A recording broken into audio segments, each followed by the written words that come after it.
Welcome to History Dreamers. Today we are going to learn about Al-Biruni. This is most influential character of medieval Indian history.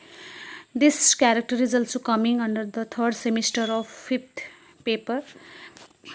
It is a very important historian who is belonging to medieval history, born in 973 at Khiba, that is belonging to Central Asia, Uzbekistan, and his full name is Abu Rihan Muhammad ibn Ahmad al-Biruni al-Khwarizm. I have not written here.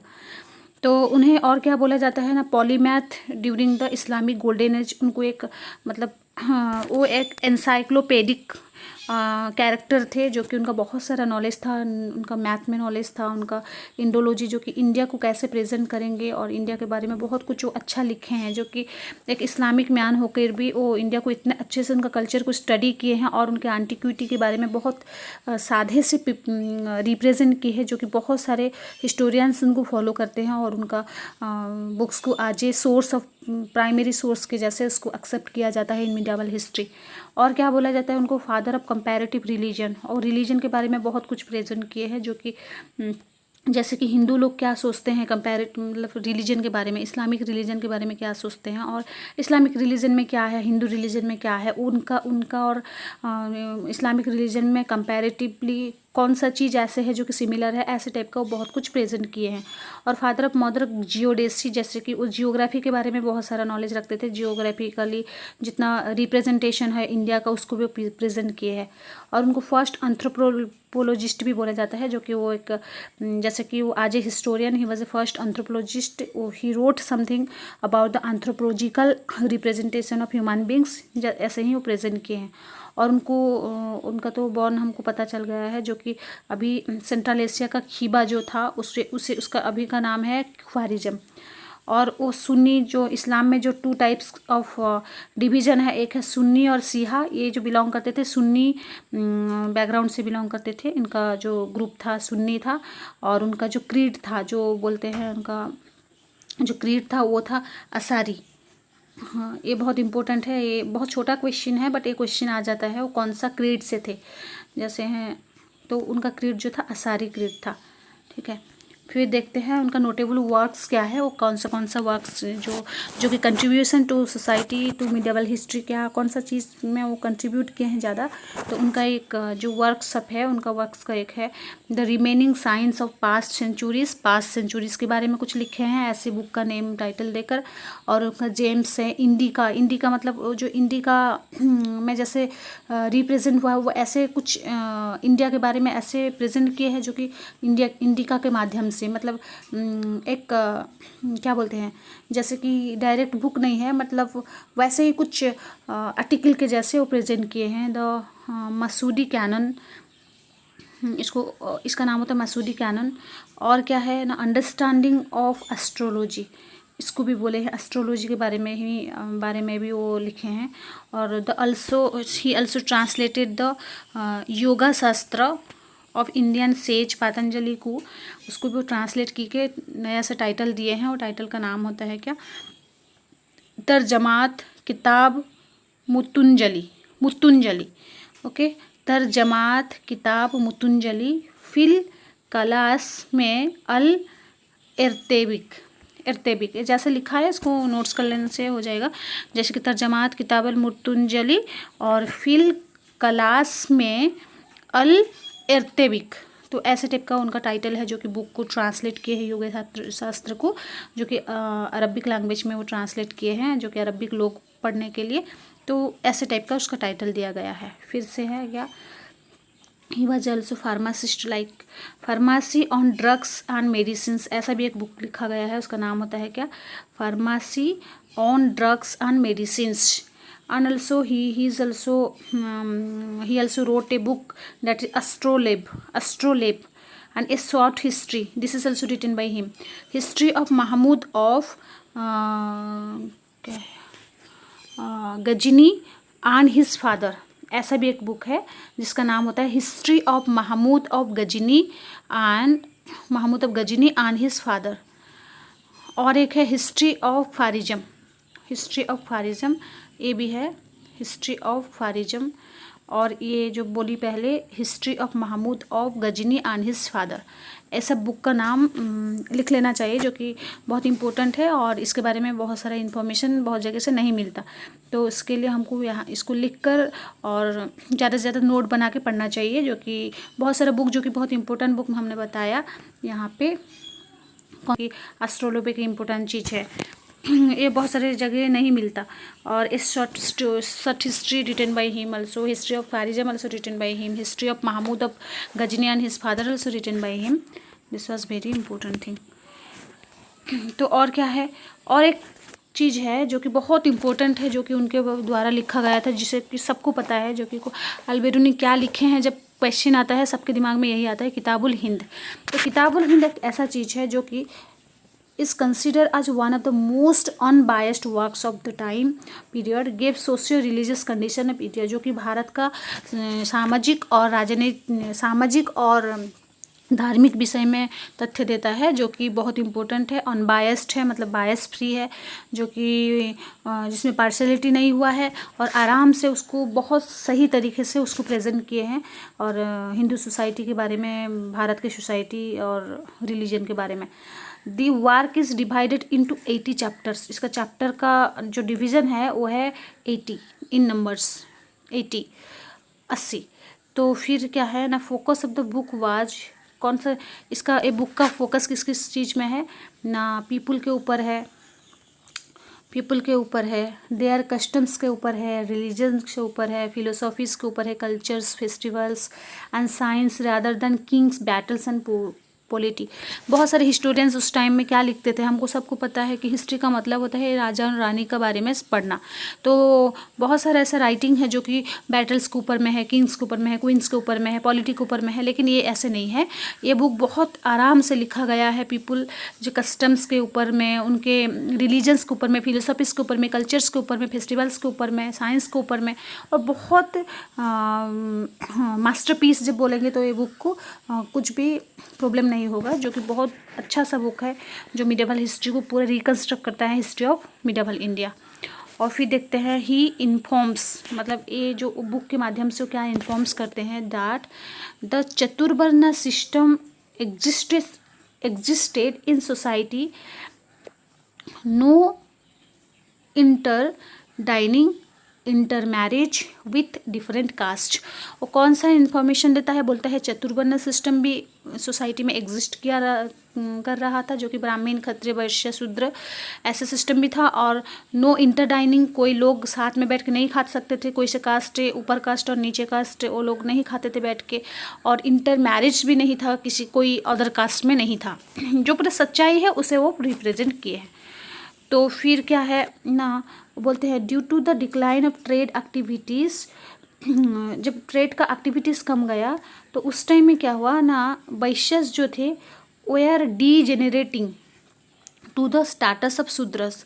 वो लोग क्या किया ना, जो status of Shudras को और भी बढ़ाए, as both of this caste were now mainly dependent on agriculture, जो कि अभी दोनों कास्ट पूरा एग्रीकल्चर के ऊपर डिपेंडेंट है।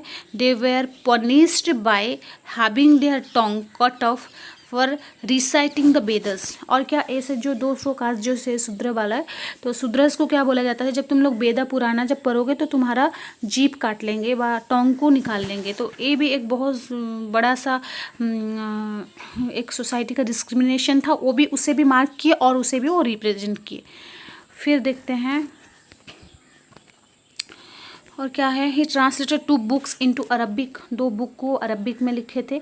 वो बुक का नाम क्या है, संख्या ऑफ कपिला, संख्या ऑफ कपिला, जो कि एक ये है संख्या जो है, संख्या ऑफ कपिला, जो कि वेदांग है। और थोड़ा हाँ, फिर बुक ऑफ पतंजलि उसको भी लिखे थे, तो मैं ऑलरेडी बोल चुकी हूँ, उसका टाइटल भी क्या है मैं बोल चुकी हूँ। तो यहाँ पे Alberuni was a pioneer in the study of comparative religion, he studied Zoroastrianism, बहुत सारा स्टडी। हाँ, और यहाँ पे क्या है ना, वो बहुत सारा स्टडी किए हैं, जो कि जोरोस्ट्रियनिज्म के बारे में, जुडाइज्म के बारे में, हिंदुइज्म के बारे में, क्रिश्चियनिटी के बारे में, बुद्धिज्म के बारे में, इस्लाम के बारे में, अदर रिलीजन्स के बारे में। इसलिए उसका कंपैरेटिव स्टडी, क्योंकि बहुत कुछ वहाँ पे मैं बोली हिंदू और इस्लाम के बारे में ज़्यादा फोकस की, लेकिन वो बहुत सारा रिलीजन को पढ़ने के बाद जिस्ट निकाल सकते थे और कंपैरिजन कर सकते थे किसके रिलीजन में क्या है, क्या सही है, क्या गलत है, और कौन सा रिलीजन में कौन सा एग्जिस्टिंग चीज़ है जो कि इसमें भी सेम है और उसमें भी सेम है। तो ऐसे ही वो कंपैरेटिव स्टडी करके बहुत कुछ उनके बुक में प्रेजेंट किए थे। और क्या लिखे हैं, अल्बेरूनिस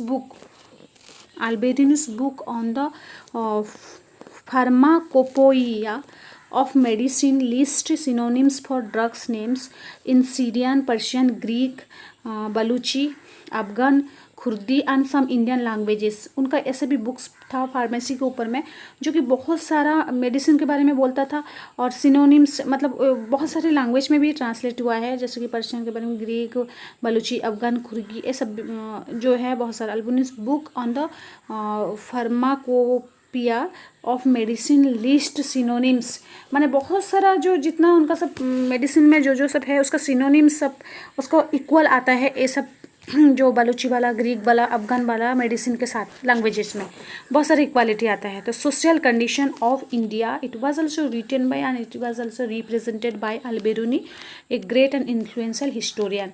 Indian society was caste ridden, यहाँ पे कास्ट सिस्टम था, ये तो सही है, कुछ गलत नहीं है, यहाँ पे कास्ट सिस्टम था। And several evil practices like child marriage was prevailed, S it was also prevailed.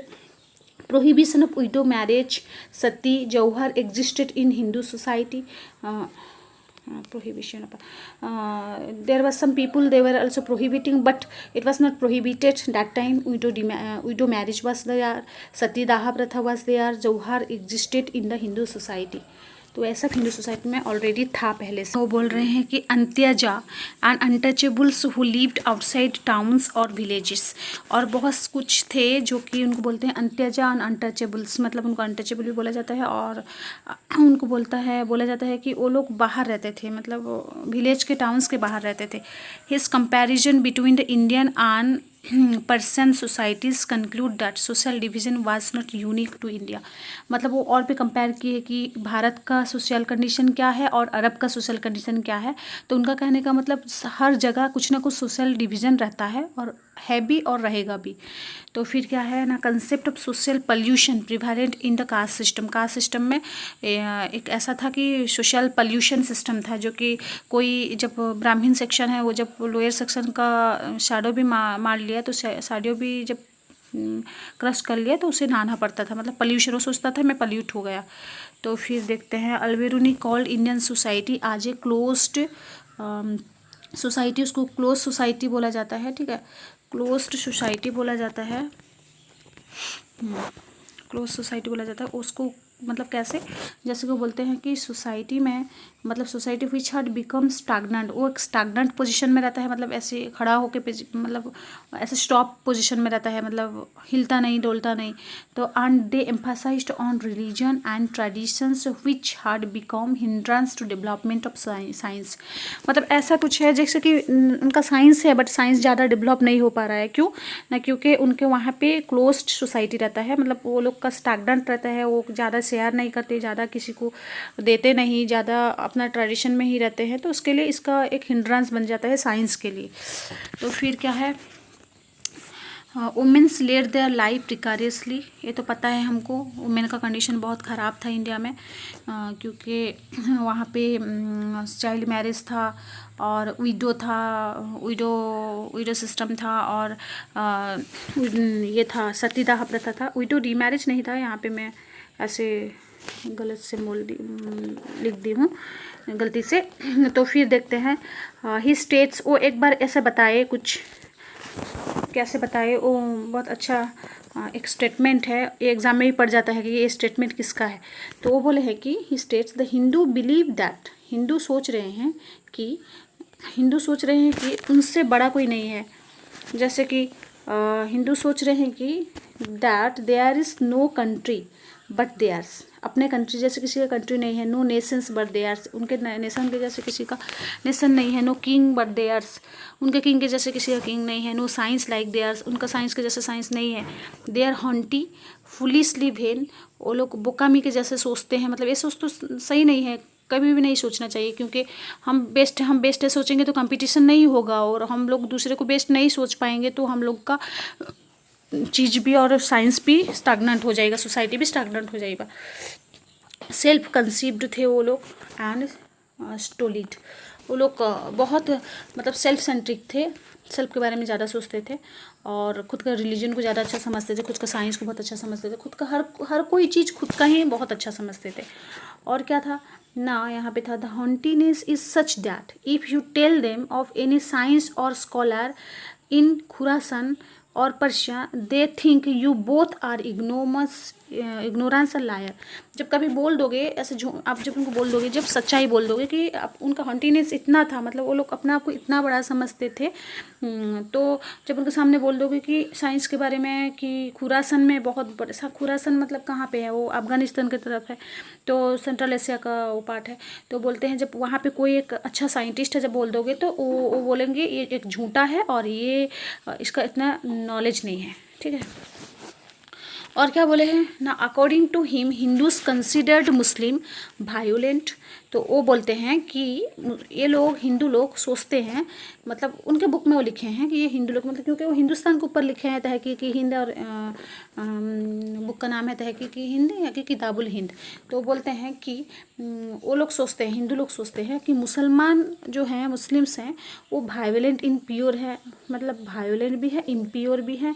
So they did not want to exchange any ideas with the latter. वो लोग नहीं चाहते कि अपना नॉलेज मुसलमान के साथ व मुस्लिम्स के साथ शेयर करें, क्योंकि वो लोग इम्प्योर हैं और वायोलेंट है। क्यों है ना, उनका उसका रीजन कारण बस यही है कि जो थे महमूद अब गजनी और मोहम्मद बिन कासिम, ये सब जो आए थे भारत को आक्रमण करके और बहुत कुछ लूट के ले गए, तो उनका दिमाग में बस ये बैठा है या कि वो सोचते हैं कि ये लोग बहुत मतलब इम्प्योर हैं और ये लोग वायलेंट हैं in nature among Hindus was also due to the continuous invasion of Mahmud of Ghazni.